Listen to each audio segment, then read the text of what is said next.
Good morning! Magandang umaga sa inyo lahat. Welcome to my vlog. My name is Nurse Ethel. 1 month pa lang ako dito sa Amerika. Pero I got this. Bago ako mag-isang buwan dito, nakahanap na ako.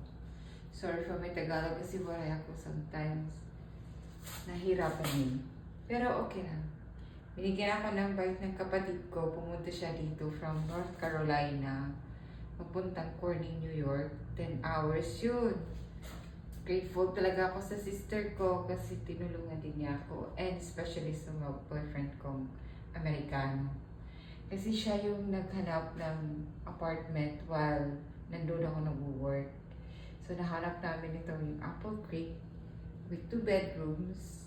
Ito yung dining table na swerte ako dahil si Janice tinulungan niya ako. Kalahin mo, napulot lang niya to. Binigay sa akin. Pagong-pago.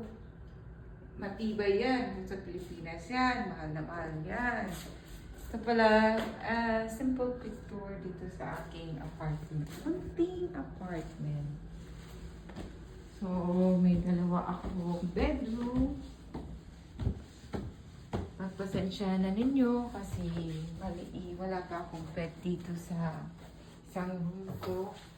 Kung pupunta yung mga visitors ko, pabili pa ako ng isang bed. And may closet din siya dito. And sa harap ko ay park. Yan ako nagtatakbo-takbo every morning. Wala akong duty. Ito pala ay 1,400 including na yung utilities. And ito yung restroom ko. Courtesy of my sister. So, basta ako. Sorry. Parang kaguluhan pa. And then, ito naman yung bedroom ko. Wala pa akong mga mesa, ganyan-ganyan.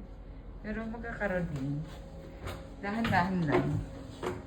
Kasi kailangan natin mag-ipon. So, ngayon, ako ay magluluto.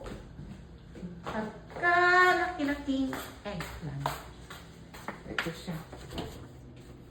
Oh my God. Ito oh. Oh Lord. Malaki.